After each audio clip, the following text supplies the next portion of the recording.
ನಿಮ್ಮ ಫೇವ್ರೆಟ್ ನಟ ಅಥವಾ ನಟಿ ಯಾರು? ಇದು ನಾವು ಅಂದರೆ ನಾನು ತುಂಬ ಹಳೆ ಸಿನಿಮಾಗಳನ್ನ ಇಷ್ಟಪಡ್ತೀನಿ. ಅಣ್ಣವ್ರು ಅಂದರೆ ನನಗೆ ತುಂಬ ಇಷ್ಟ. ನಮ್ಮ ಮನೇಲಿ ನಮ್ಮ ಅಪ್ಪಾಜಿ, ದೊಡ್ಡಪ್ಪ, ನಮ್ಮ ಓಲ್ ಕುಟುಂಬಕ್ಕೆ ಡಾಕ್ಟರ್ ರಾಜ್‌ಕುಮಾರ್ ಅಂದರೆ ತುಂಬ ಪ್ರೀತಿ. ಅದ್ರಲ್ಲಿ ನಾನು ಫಸ್ಟ್ ಪುನೀತ್ ಸರ್ ಅಂದರೆ ಇನ್ನೂ ತುಂಬ ಇಷ್ಟ ನನಗೆ. ನಮ್ಮ ಭಾಗದಲ್ಲಿ ಅವ್ರನ್ನೇ ಒಂದ್ಸತಿ ತುಂಬ ಆರಾಧ್ಯವಾಗಿ ಪೂಜಿಸ್ತೀವಿ ನಮ್ಮ ಹೊಸಪೇಟೆ ಭಾಗದಲ್ಲಿ ಕೂಡ ಅವ್ರನ್ನ. ಪುನೀತ್ ಸರ್ ಅಂದರೆ ತುಂಬ ಇಷ್ಟ. ಈಗಿನ ಅವರ ಅಂದರೆ ಬಿಟ್ಟರೆ ರಾಜ್‌ಕುಮಾರ್ ಅವರು. ಹೇಗೋ ಬೆಂಗಳೂರಿಗೆ ಬಂದಿದ್ದೀರಾ, ಉಪೇಂದ್ರ ಅವರ ಹಾಡಿಗೆ ರೀಲ್ಸ್ ಮಾಡಿದ್ದೀರಾ, ಉಪೇಂದ್ರ ಅವ್ರನ್ನ ಭೇಟಿ ಮಾಡುವಂಥ ಒಂದು ಯೋಚನೆ? ಖಂಡಿತ ಇದೆ ಮೇಡಮ್. ಆದರೆ ನಮಗೆ ಅವ್ರು ಸಿಗ್ತಾರಾ? ಯಾರು ತಾನೇ ಚಾನ್ಸ್ ಮಿಸ್ ಮಾಡ್ಕೊತಾರೆ. ಆಸೆ ಇದೆ ಅಂದರೆ ಸಿಗ್ತಾ ಹೇಗೆ ನಮಗಂತೂ ಸಿಗಲ್ಲ. ಆಸೆ ಅಂತೂ ಖಂಡಿತ ಇದೆ. ವ್ಯಾಲೆಂಟೈನ್ಸ್ ಡೇ ಹತ್ತಿರ ಬರ್ತಿದೆ, ಅವ್ರಿಗೋಸ್ಕರ ಏನಾದರೂ ಸ್ಪೆಷಲ್ಲಾಗಿ ಸಾಂಗ್ ಏನಾದರೂ ಮಾಡ್ತಿದ್ದೀರಾ ಅಥವಾ ನೀವು ಸಿಂಗಲ್ಲ ಕಮಿಟೆಡಾ? ನಾವು ಸಿಂಗಲ್ಲೇ ಮೇಡಮ್, ಕಮಿಟೆಡ್ ಏನಿಲ್ಲ. ಶ್ಯೂರ್, ಖಂಡಿತ ನಾವು ಅದ್ರ ಮೇಲೇನು ಅಷ್ಟೊಂದು ಒಲವಿಲ್ಲ. ಅಂದರೆ ನಮ್ಮ ಅಷ್ಟು ಪರಿಸ್ಥಿತಿನೂ ಅಷ್ಟೊಂದು ಇದಿಲ್ಲ, ನಾವು ಆ ಕಡೆ ಗಮನ ಕೊಡೋಷ್ಟು.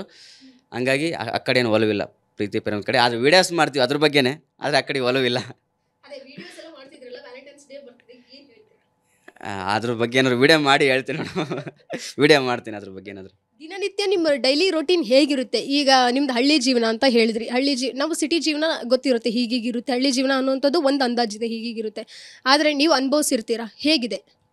ಸಿಟಿ ಜೀವನ ಅದೇ ಬೆಳಗ್ಗೆ ಏಳು, ಆ ದನಗಳು ಕಟ್ಟು, ಸಗಣಿ ತುಂಬು, ಹಾಕು, ಅದೇ ಮತ್ತು ಏನಾರು ಕೆಲಸ ಇದ್ದರೆ ಮಾಡು, ಹೊಲಕ್ಕೆ ಹೋಗು. ನಾನು ಫೋಟೋಗ್ರಾಫರಾಗಿ ಕೆಲಸ ಮಾಡೋದು, ಫೋಟೋಗ್ರಫಿ ಬಿಸ್ನೆಸ್ ಮಾಡ್ತಿದ್ದೀನಿ. ಹಳ್ಳಿ ಕಡೆ ಅಷ್ಟೇ ಫೋಟೋಗ್ರಫಿ. ಸೀಸನ್ ಇದ್ದಾಗ ಹೋಗಿ, ಇಲ್ಲಾಂದರೆ ಮನೆ ಕೆಲಸ, ಇಲ್ಲಾಂದರೆ ಅದು ವೀಡಿಯೋಸ್ ಮಾಡೋದು ಈಗ ನಡೀತಾ ಇದೆ.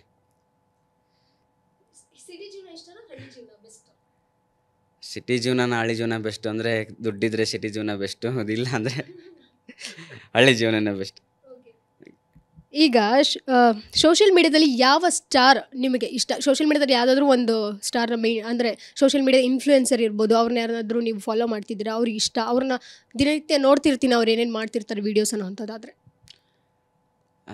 ಇಲ್ಲ, ಆ ಥರದ ಅಂತ ತುಂಬ ಇಷ್ಟ. ನಮ್ಮ ಭಾಗದವರೆಲ್ಲ ತುಂಬ ಇಷ್ಟ ಆಗ್ತಾರೆ.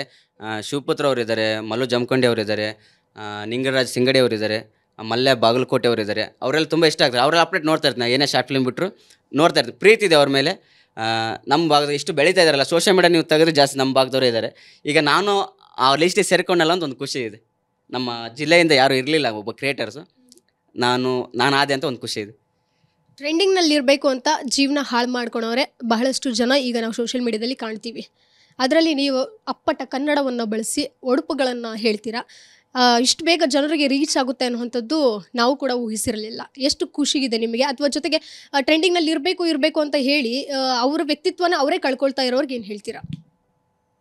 ಅದ್ರ ಬಗ್ಗೆ ನನ್ನ ಬಗ್ಗೆ ಹೇಳೋದಾದರೆ, ಟ್ರೆಂಡಿಂಗ್ ಅಂದರೆ ಅದೇ ನನಗೆ ಅಂದರೆ ಕಾಲೇಜ್ ಟೈಮಿಂದ ಕವಿತೆಗಳು ಬರೆಯೋ ಹವ್ಯಾಸ ಇತ್ತು.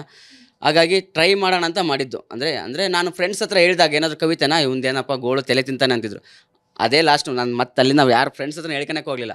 ಹಂಗೆ ಒಂದು ಸತಿ ಟಿಕ್ಟಾಕ್ ನೋಡ್ತಾ ಇದ್ದೆ. ಆ ಟಿಕ್ಟಾಕ್ ಟೈಮಲ್ಲಿ ಈಗ ಅಲ್ಲಿ ಶಾಯರಿಗಳು ಒಡಪುಗಳು ಹೇಳಿ ವೀಡಿಯೋ ಮಾಡೋರು.